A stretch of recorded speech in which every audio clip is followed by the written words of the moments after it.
there's a significant business case for virtual reality around learning and development. And I think ultimately, Ira, when we look back at this technology, that will be the predominant use case for it. Because what virtual reality provides that, for example, Zoom doesn't, Zoom is a two-dimensional communication medium. I can talk, you can talk, we both can't talk at the same time or it becomes really disruptive. And a third party certainly can't contribute because it's a two-dimensional mechanism. One person talks, everybody else listens. With virtual reality, you can have more synchronous communication happen in parallel. So what I mean by that is when you go to an event with 4 or 5 people in VR, it feels like going to an actual event. You can hear the murmur of a conversation and you can choose to engage in it or not and have another conversation with somebody else side by side. You can explore a virtual space, a digital space, as you would walk around the showroom floor of a trade show. So you have that level of immersion where you're in the environment, you're completely immersed. There is no notifications from your phone. There is no someone tapping you on the shoulder. You're fully in an environment with other people who are also fully in that environment. And you're able to exchange information in a way that, again, lends itself to more intimacy. The topics and opinions expressed in the following show are solely those of the hosts and their guests and not those of W4CY Radio, its employees, or affiliates. We make no recommendations or endorsements for radio show programs, services, or products mentioned on air or on our web. No liability, explicit or implied, shall be extended to W4CY Radio or its employees or affiliates. Any questions or comments should be directed to those show hosts. Thank you for choosing W4CY Radio. Welcome back, everyone, to the Geeks, Geezers, and Googlization Show, the home of Googlization Nation, where we talk with HR and business thought leaders about the crazy shift going on in the world of business, technology, and HR. Here's your host, Ira Wolfe.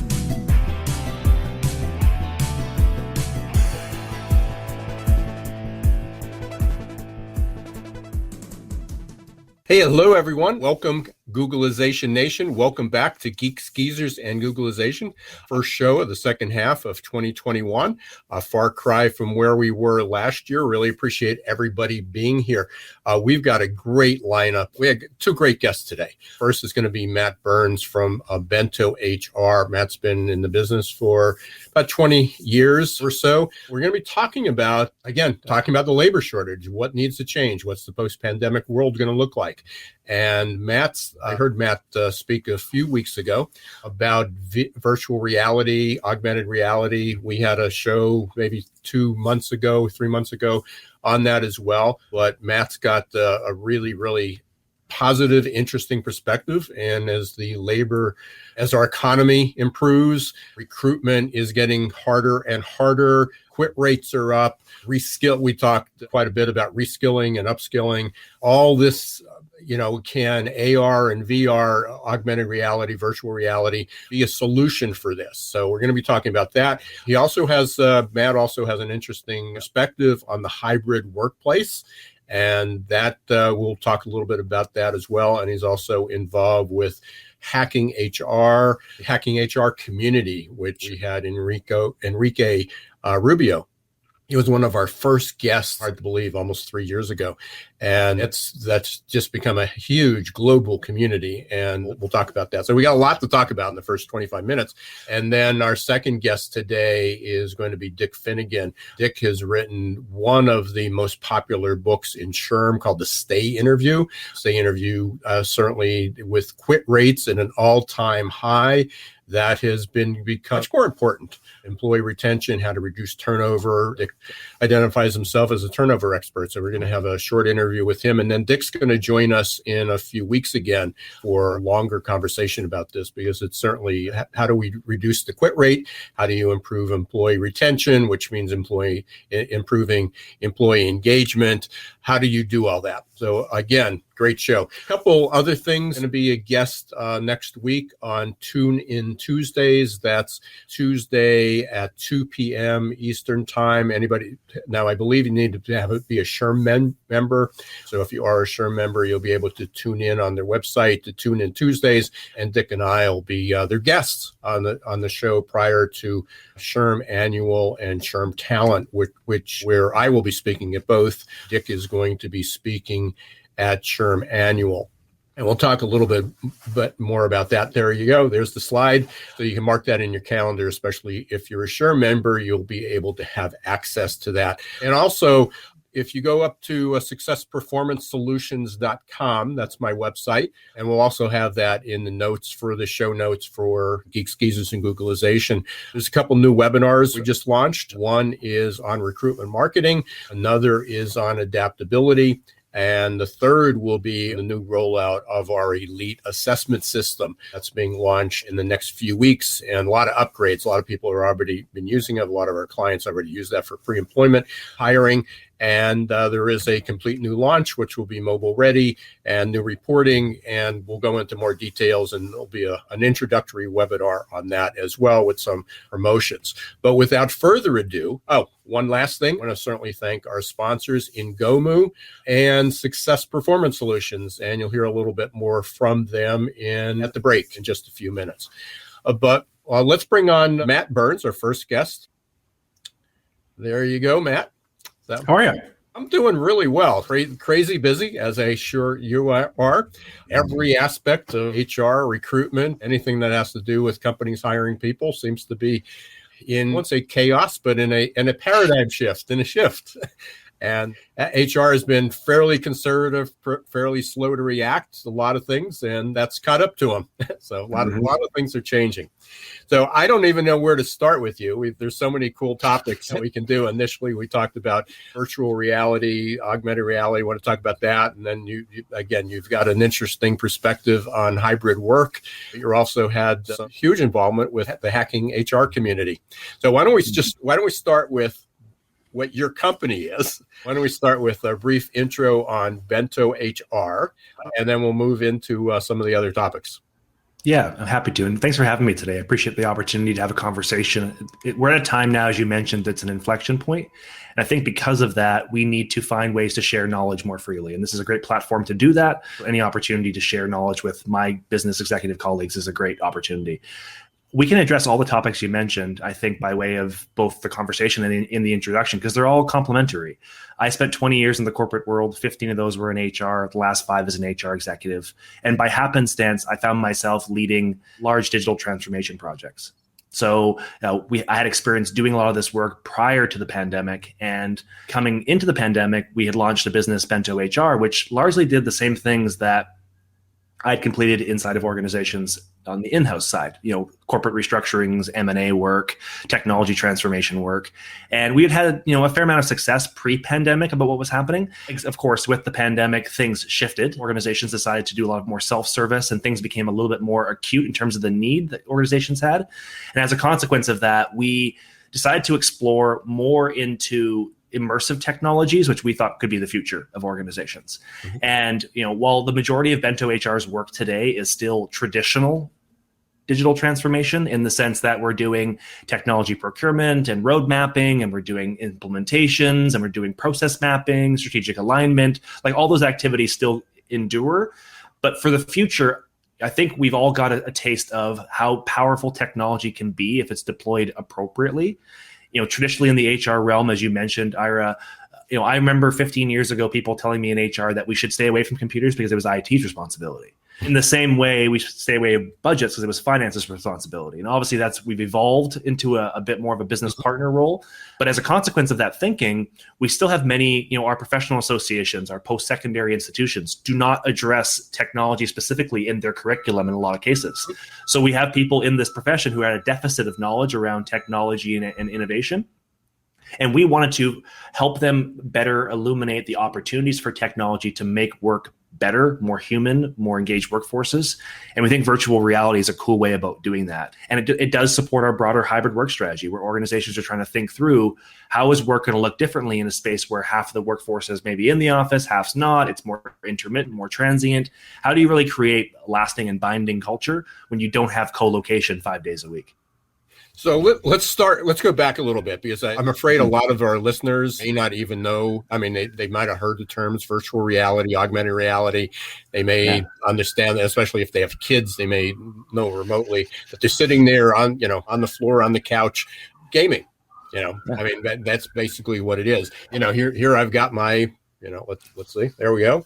Nice. So when we talk about this in HR, I guess people are going to struggle. It's like, okay, so how do we, do this? Yep. What happens? So let's talk about a little bit of what some of the applications are, certainly beyond gaming. Yeah, great question. And I want to be honest. I want to state my limitations. I think sometimes when I talk about technology and data, people have this perception that, well, Matt's a technology guru and he writes code in his spare time.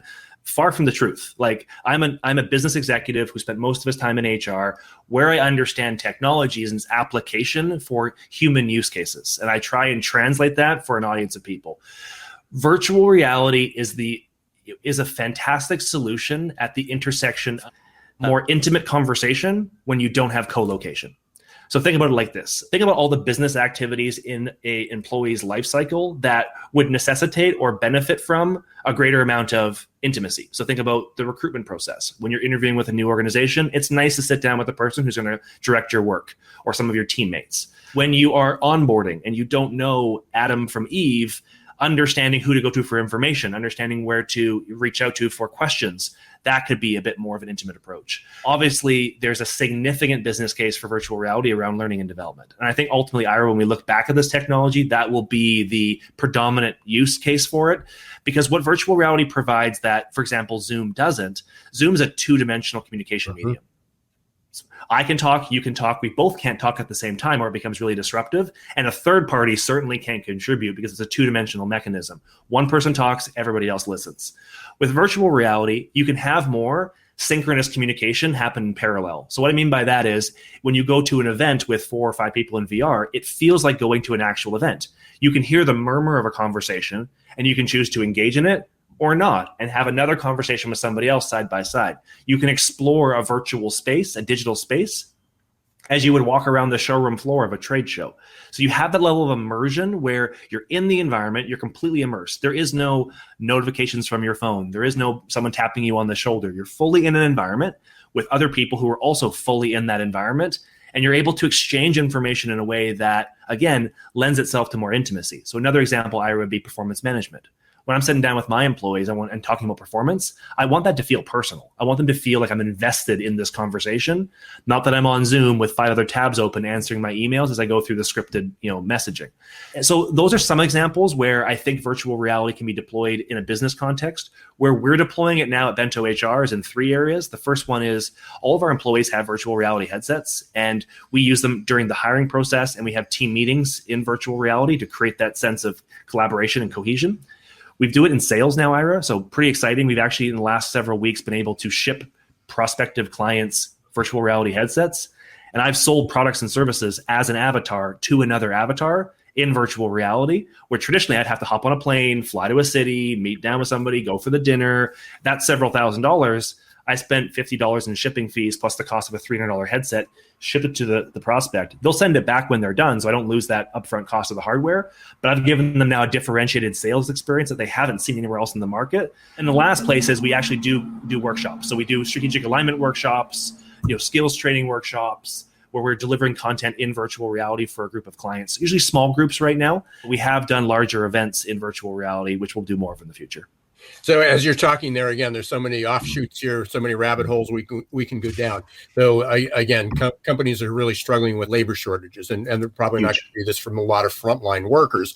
But think about that. I mean, when you're trying to go after a younger population, if somewhere that you had, whether it's virtual reality or augmented reality experience, how that would differentiate you in the workplace, in the functions. And I don't know if it was you. I've seen this. I actually participated in, I won't take an example of this, but at a demo at a prior conference once. I'm doing live conferences again, as you probably are. But I'm thinking about SHRM Talent, SHRM Annual. I mean, part of the struggle will be, in the future, in 2, 3, 4, 5 years from now, will we be participating in those through VR or AR? Or some type of an experience. But diversity and inclusion, it's certainly been a hot topic. Doing training and certainly having people listen as a lecture. We're going through some group exercises, but the experience, how I felt sitting in a room with people with people actively doing microaggression, little slights and observances, and you see the uneasiness with it. It was a completely different experience than anything else that I felt. Yeah. Well, what's the key word there, Ira? You felt it. So again, like you and I could watch as many videos or have as many workshops as we want on diversity and inclusion training, but do we really ingest that information and truly manifest it in our own actions? Like the application of knowledge is very different than the awareness of information. And what virtual reality does very, very well is it creates a simulated experience where you feel like you're in that space. So to your point, you can walk a mile in somebody else's shoes. I've been part of demos with an organization that did, to your point, women at the executive table.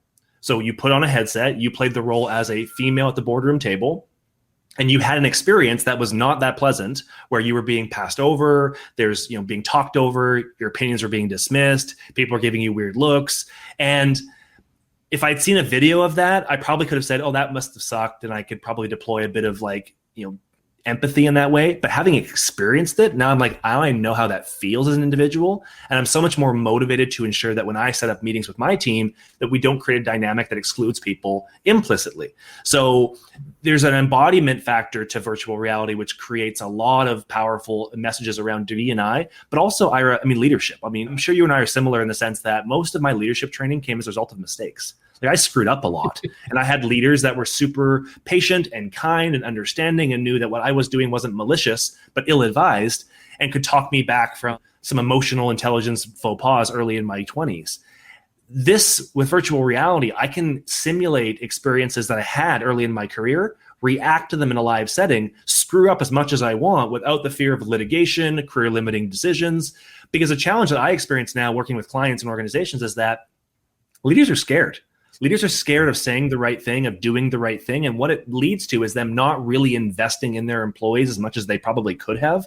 Now, the pandemic created the environment that allowed for that, but there are still leaders that I talk to who are nervous about engaging with an employee outside of a very specific context because they're afraid of saying and doing the wrong thing and limiting their career potential or potentially losing their job, which is, I think, a significant challenge across many fronts. Virtual reality is a solution to that. We can put this individual in environments that may cause them discomfort or may cause them unease, run them through the example, play it back for them like you do in a sports team, break it down, coach them, counsel them in a safe place. And when people have the comfort and the confidence to be able to act, they tend to take those actions going forward versus, I may have seen it, but I'm not really sure what to do with this information.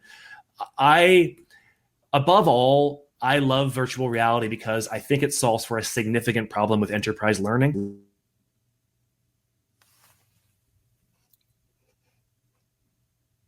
We just lost Matt's sound for some reason. Yeah, sorry. Most people I know in the organizations I talk to, they don't learn through PowerPoint slides and lectures, but that's how we teach the majority of people, or e-learning modules on a 2D screen.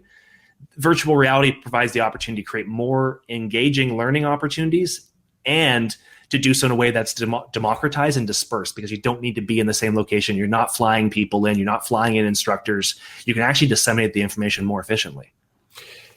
And they're really, we talk about young people. I used this example a few times when I talked about VR. I got my headset about 2 years ago, was obviously prior to the pandemic. My mother will be 98 in a few weeks. So she was about 95 or 96. My father-in-law just turned 95. So he about 2 years ago. So it's far outside of thinking about virtual reality. And I certainly was concerned with, are they going to put this on? Are they going to get dizzy? Are they going to get sick? And we put this on my mother, and I don't know where she was, but she was in the Grand Canyon or in Brazil or climbing the Himalayas, and couldn't get it away from her. She was fascinated by it. But my mother at least uses email. She still uses a computer. So at least a little bit digital. I can't say digitally savvy, but at least using digital. My father-in-law, in fact, if he can go back to a rotary phone, he would do that. So zero technology. We couldn't get the headset off. He was about an hour and a half. He was just visiting countries around the world, different experiences, places he would have never been. And, they're using this to treat Alzheimer's and dementia. as far as an orientation. And then when you think about that, why can't we use this for recruitment, for retention, for reskilling, for upskilling, every issue that we talk about today that we're struggling with, that companies are struggling with. So what's the object? I mean, what's the pushback that companies get? Is it just that they're not, just awareness, or are there some, you're more advanced in this, at least this is what you do on an everyday basis. I talk about it, you're actually implementing it. What's holding companies back, or what's some of the pushback you get? I am aware of it because I went through the same change curve myself. Because 18 months ago, my experience in virtual reality was limited to a couple of games with my nieces and nephews at my brother's house. I'm not a virtual reality expert, but with intention and having had a couple of early experiences with an open mind, I went, okay, it's hard to explain, Ira, to people who haven't put on a headset. You have, so we can talk about it, but just put on a headset, and then this will all make more sense. And if you don't have one, borrow one or try one. The experience you'll get will open your mind to a completely different way of operating in this manner. And I think you're right. I think it solves for a significant amount of problems around therapeutic applications, educational applications, diversity and inclusion applications. And yet still, the technology has been around for 50 plus years. But it's been around in very specific niches. So the niches that's been around, to your point, gaming is the predominant niche. Mm-hmm. The military has been using this for years with simulated cockpits and flying drones. And then in a less savory topic, pornography drives a lot of innovation in technology as well. So those three industries have been pushing the if you will, the innovation life cycle of this technology. And what binds those three industries is a very specific demographic set. So it's mostly young men. And in that case, it's very popular with a young men subset. But these are the people who are not making decisions inside of organizations. Those are being left up to different people inside of organizations who don't have maybe the awareness, don't have the experience, and don't know what they're missing. And they make the judgments of, well, my teenage child or my nephew or something plays games with this. How could I possibly use this for a non-application that is working?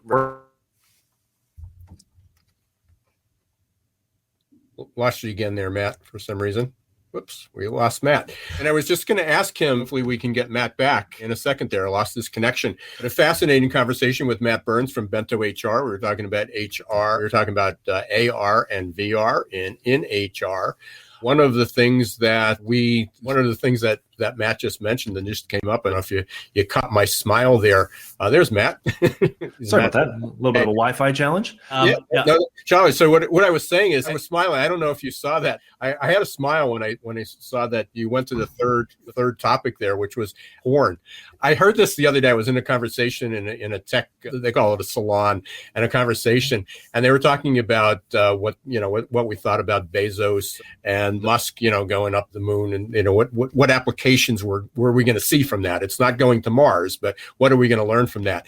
And somebody talked about we're at the same stage of that as we were with porn. If it wasn't for porn, we wouldn't have streaming. Yep. But what every industry continually learns from porn, as they learned in marketing and media, the largest use of the internet is porn.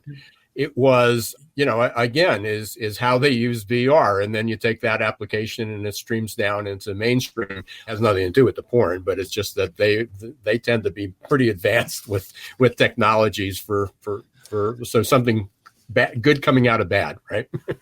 Well, and it's because, judgments aside around pornography, the reality is that technology is expensive to iterate. Creating a virtual reality environment is a lot of really complicated, expensive technologies. It's why not a lot of companies have invested in it in the hardware capacity and the software capacity, because you need early adopters to be able to push the envelope. Mm-hmm. But those early adopters, generally speaking, unless they have infinite piles of money, which most of us don't, they need some sort of market to be able to sell a product or service into, and you can shift the application. So I'll give you an example, Ira. I do a lot of face-to-face workshops in VR where we're facilitating conversations with strategic leaders around basic alignment. What does hybrid work mean for you? And we solicit feedback and we work towards a common definition, and then we wrap things up. And VR is the medium, but it's not the reason that we're there. That same theory, that same application of me speaking to a group of people and having a two-way conversation, I can apply that and call it a podcast. I can apply that and call that a panel conversation. I can apply that and call that a town hall meeting. So in pornography, there's specific technology applications of VR can be extrapolated to display concerts and sports and movies and other things. So you asked about what are some of the use cases outside of enterprise. Concerts are going to be massive in virtual reality in the next 2 years. So I think most people are going to interact with VR for the first time, watching their favorite artist do a show in virtual reality. I've been to 3 concerts because they're going to want to have a level of immersion of what it feels like to be at the concert without someone spilling their drink on you. And sporting events. And sporting events. It's huge now. Huge. I have to check. I assume that some of the Olympic events may be there. And we're not going to Japan, but how can we participate in other ways? So that was part of it. The other thing you asked about was the barrier. So the perception is one. The second one is cost. It's still $300 for base level headset, which is, when you look at it compared to a smartphone, it's really inexpensive. But because of the perception, it's just like, well, it's a luxury item. I do see a future, though, where organizations deploy virtual reality headsets and give somebody a laptop and a headset and a cell phone, because that will give them the ability to communicate anywhere in the world in an immersive way. So cost is still a factor. That's the reason why the majority of organizations now are using it on the extremes. So they're seeing it either Amazon, Walmart, McDonald's, Yum brands like KFC are deploying it for frontline staff to do operational and safety training, because with the economies of scale, they've been able to shorten the path to productivity for new employees who need to learn skills. So rather than spending 2 weeks in training, now they're spending 1 week. And when you extrapolate that over tens of thousands of employees or hundreds of thousands of employees in a company like McDonald's or Walmart, for example, which has 2 million employees worldwide, the cost savings of a week worth of training more than pays for itself over the long run. Right. On the other extreme, you have organizations that are, to your point, more boutique. So we use it with companies that want to deploy headsets for their executive teams or want to deploy it for very specific leadership training. They're making a short-term investment with a smaller cohort. But what we're not seeing yet is in the middle, which is the bulky middle of most companies. That's still going to require some changes in order for us to adapt it going forward. But my guess is it's going to evolve pretty rapidly over the next few years, and it'll be exciting to be able to see that, and be interesting to see it. Not so SHRM Talent really doesn't have a big expo, but at SHRM Annual, how much of that is being deployed. Now, again, before there was like 1 or 2 exhibitors that did that, and it'll be interesting down the road. Hey, we are almost out of time. We want to wrap up. I do want to mention, talked about earlier, I know you've been heavily involved with hacking HR, but also with Grow. I mean, as far as that. So tell us a little bit about your engagement with that. Yeah, Enrique Rubio is, first off, a fantastic guy. He's become a good friend over the last 3 years. He's built an incredible online community of people willing to challenge the status quo around organizational culture. Hacking HR really symbolizes that. Grow was our attempt at creating a mastermind program to give members of the community a bit more of a deeper dive. We built it and launched it before the pandemic, and it was invaluable in helping our 100+ community members share knowledge, reminisce with each other. In fact, just vent in a lot of cases, HR person to HR person. And it creates it's a peer-based learning community that really drives knowledge sharing, community building. And it's been, again, I've benefited more than I thought from the program. I thought we'd build this program, we'd run it, it would be fantastic. But I've personally benefited from speaking with our executive mentors and speaking with our participants. It's a fantastic program. And I would encourage anybody who is a business leader to consider, what does your network look like outside of your organization to draw best practices from? Because as you mentioned, we started this conversation, Ira, the world's changed. We need more inputs, more information, but it's here. Like, the information that we need is available to us. We just have to be willing to be open, share the information, be collaborative. And I think we can go a long way as a result. And to participate in Hacking HR, you just go up to hackinghr.io and subscribe. Also, number of events throughout the year, almost weekly and monthly. And I can't remember how many speakers are at the next conference, but it's 1,000. I think he's trying to get 1,000 people. Crazy. It's a crazy amount. So, any final word? Well, actually, I have one last question, Matt. Sure. I ask all my guests this. You're back next July 2022. What are we going to be talking about? That's a great question. I think we're going to be talking about how we're going to be reminiscing about the pandemic, about what happened. We're going to be more aware around the mental health implications of the pandemic and discussing how it affected organizations. And we're going to be more specific and targeted about how we're going to try and make work better. I think right now people are trying to figure out how it all fits. The pieces are going to be talking about how we get people back to work in a safe way. What does that mean for vaccines? It's very tactical in North America right now. I think we're going to be having conversations about how do we truly build workforces for the future. And I'm excited for that conversation. So I look forward to maybe doing it with the Ira this time next year. Yeah, and based on that, I think we can be talking about that in July of 23, 24, 25. I think the conversation is going to go on for a while. The plane's taken off, but we haven't figured out how to keep it in the air or land it yet, right? So, Matt, really appreciate you being here. You can see across the bottom, you can reach Matt through bentohr.com. Any other ways to reach you? What's the best way to reach you, I guess? I'm obsessed with LinkedIn. Find me on LinkedIn, Matt in VR on LinkedIn. I'm there all the time. Okay. Matt, please stay safe. Thanks for being here. I know you got a busy schedule. We'll be talking, sure, again in the very near future. Take care. Okay. I can be talking to Matt for forever. So great conversation. Again, keep your eyes on VR and AR in HR, whether it's for recruitment, retention, engagement, diversity and inclusion, you name it, upskilling, reskilling, it will be there. We're going to take a short break. We're going to hear from our two sponsors, Ngomu and Success Performance Solution, and then we're going to be right back. Our second guest today will be Dick Finnegan from C-Suite Analytics. That's a whole other topic. We're going to be talking about our upcoming interview on Tune In Tuesdays. So stay tuned. We'll be right back. Hiring top talent shouldn't be left up to the roll of the dice. And yet, that's exactly what many organizations do.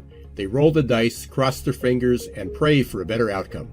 Hiring the right employees the first time is much too important and way too costly to leave to a game of chance.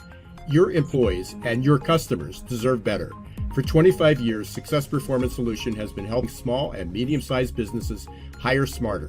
They offer pre-employment and leadership assessments from typing and data entry to C-suite competence. Whether it's production, sales, healthcare, call centers, or management, Success Performance Solutions can help.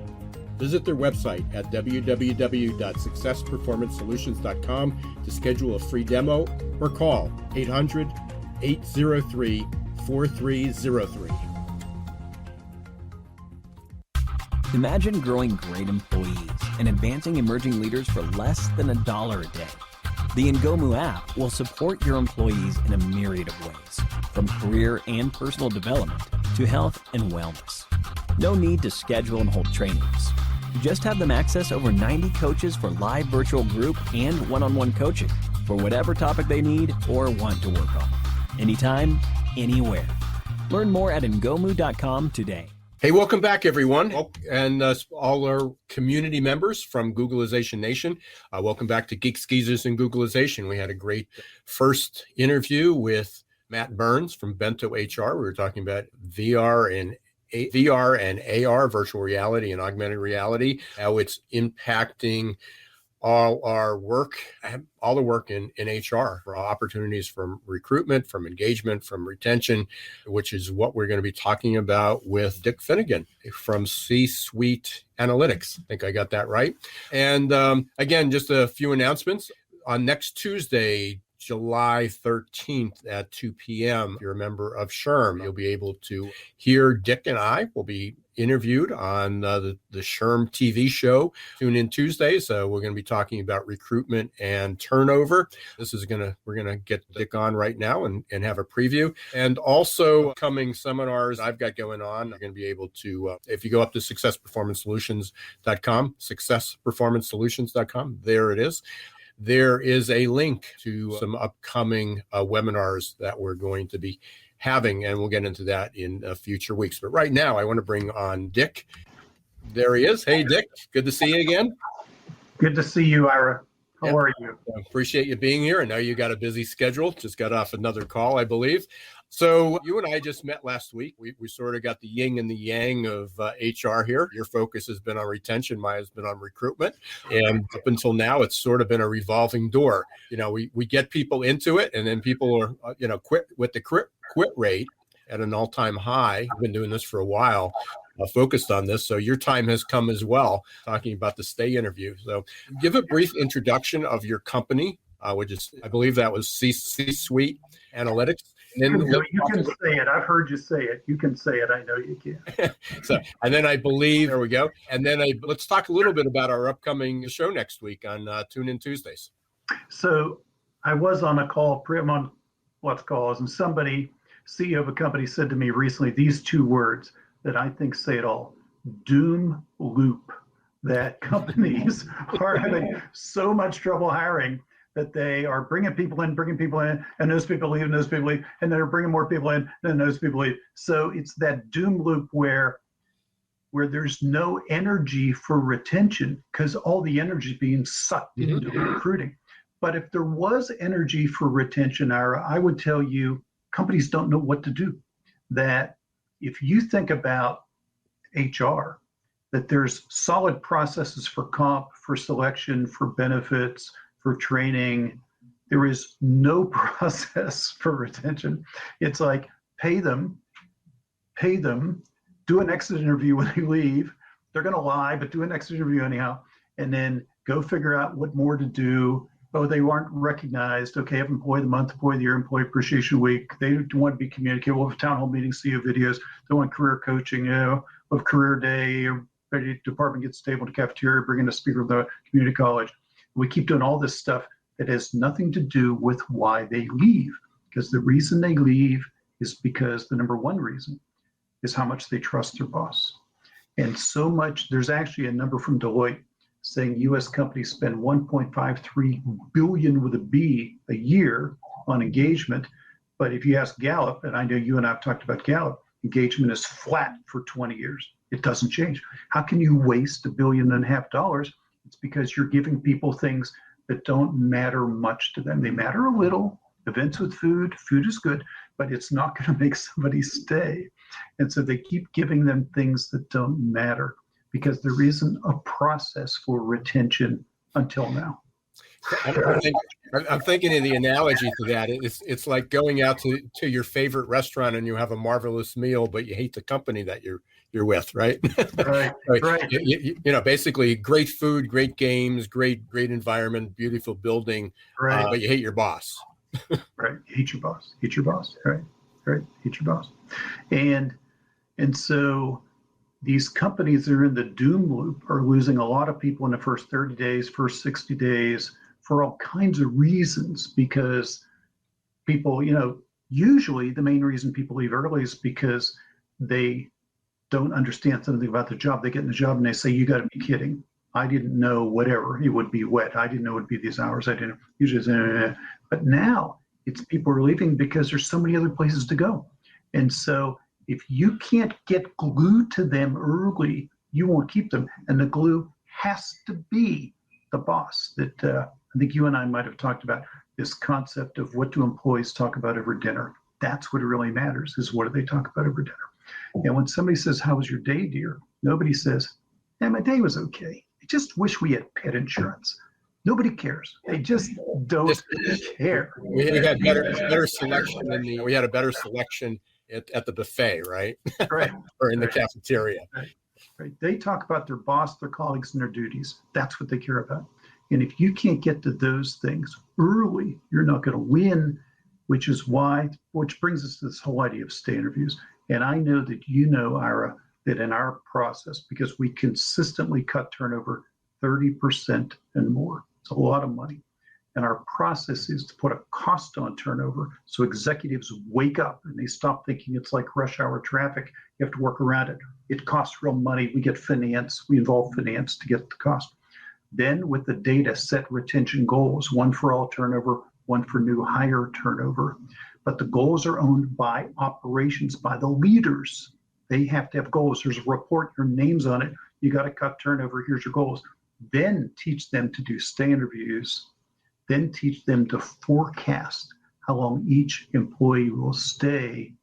Then we have two new databases. We have leaders' performance against retention goals. We have leaders' performance against retention forecasts, which is exactly the two metrics companies use for salespeople. Do they make their goals? Do they have accurate forecasts? So the process operationalizes retention, but it gives a solution instead of give them a little more money and do exit interviews when they're gone. So I'm thinking here to avoid creating another loop. So you're focused on the stay interviews. I believe your book at SHRM is it the #1 bestseller? It has been for 8 years, right? And congratulations. That's a huge accomplishment to keep anything for 8 years. Blows my mind. These days. So companies get it. They start doing stay interviews, right? But if you have bad bosses, I mean, the stay interviews reveal that the reason that they're leaving is a bad boss. So what's the cycle? What's beyond that? I mean, what have you seen companies that have been successful? When you say you can cross the board, you get 30% reduction. So you do the stay interview. What's next? Yeah. So here, I'll give you a profile of a company, a manufacturing company with 9 locations. They were losing half their new hires in 60 days. They didn't know it. They just thought they had a turnover problem. They hadn't done that analysis till we did the analysis. But half of their new hires didn't get to 60 days. So we put into place a realistic job preview so employees would understand what they're getting themselves into. We doubled their employee referral program because employee referrals stay longer. We then put in a goal that 80% of new hires had to get to 60 days. So from 50% to 80%. We put in the goal, we held the leaders accountable for the goal. Also, the recruiter in each of those 9 locations had the goal, and the new hire trainer in each of those 9 locations had the goal. Now, from there, the team lead, who is the first line supervisor, did a stay interview on the 5th day and the 30th day, because that person was accountable for getting people to 60 days. Meanwhile, once a week in all 9 locations, on Wednesdays at 4 p.m. when the shifts change, there's a 30-minute meeting attended by everybody who owns the goal. Recruiters, trainers, team leads, supervisors. They go into a room, they're handed a piece of paper, Ira, that has the name of everybody in their first 60 days. And they go around the table. Who's got this one? Who's got that one? You got to get them to the finish line. What are the obstacles getting this one to the finish line? This one's still in training. How are they doing? We got to get them out, get them to 60 days. And then a second list, which is everybody who should be on the first list, but they're gone. They say, how did we screw it up? What happened? Recruiter, you brought them in. What lessons did you learn because they didn't get through training? Trainer, you graduated. What lessons did you learn? How did we screw it up? So it's like doctors at the end of the day in a hospital doing rounds. How did we keep them? How did we lose them? And so I always say, whatever the period for the new hire goal is, we're going to put a spotlight on those people. We're not going to lose them. We're going to get them to the goal.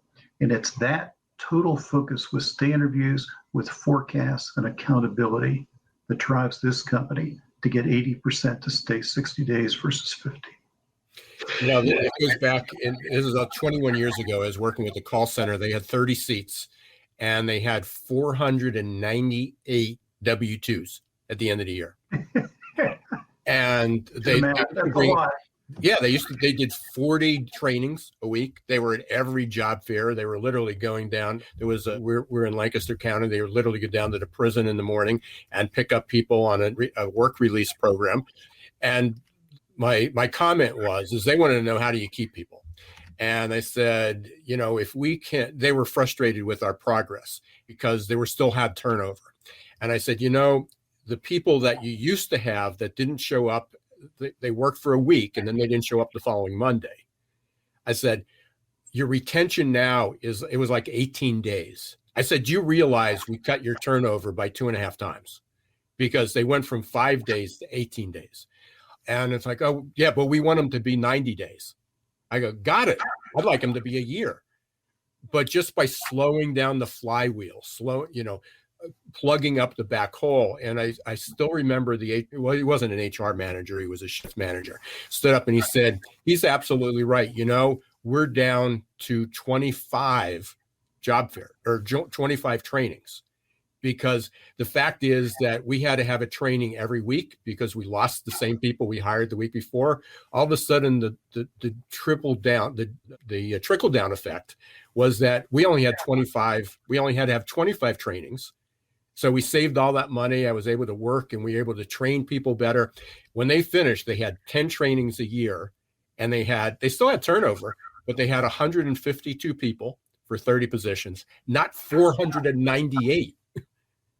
And again, if they would have continued on it, they would have, been able to improve it. But basically other things happen. We won't go into detail with that. But that's the type of effect. So in 21 years later, we're still talking about the same thing. Have you ever seen it this bad? Have you ever seen turnover? The quit rates as high as, I'm just saying it's a historic high, but you're working with the clients. Right. Historic high. And the really bad news is that there's no reason to think it will get much better. Now, it might temporarily get better because things are going to level off in the fall when schools are open again and we get back to normal life. It might level off a little, but there's a projection that unemployment will reach 3.2% by the first quarter of 2022. That's only a few months, more than a couple, but a few months away. And just to put that into perspective, the lowest unemployment count this century was the February of 2020, right before the pandemic, hit 3.5. So we haven't seen 3.2. And every time you turn on the news and they talk about here's a new bill that's going to create more jobs, it's going to make it worse. So, and then that gets into 3.2 includes high school grads or less. A lot of underskilled, lower skilled people. And, when you look at, again, when you're looking at an average, even today, the unemployment rate for college grads and skilled labor is well under 4%. And it's elevated. It's only at that 6% because you have 7 and 8% unemployment in young Black men, Hispanic men, and a lot of lower unskilled or low skilled, workers. So we have a lot of work to do. So you're right. I highly encourage everybody to tune in next week at Tune In Tuesdays for July 13th, 2 p.m. Go up to the SHRM site. The link, I think Roxy has. We can put that on past there. And if you're a member of SHRM, you'll be able to get access. If you're not, you'll have to join SHRM.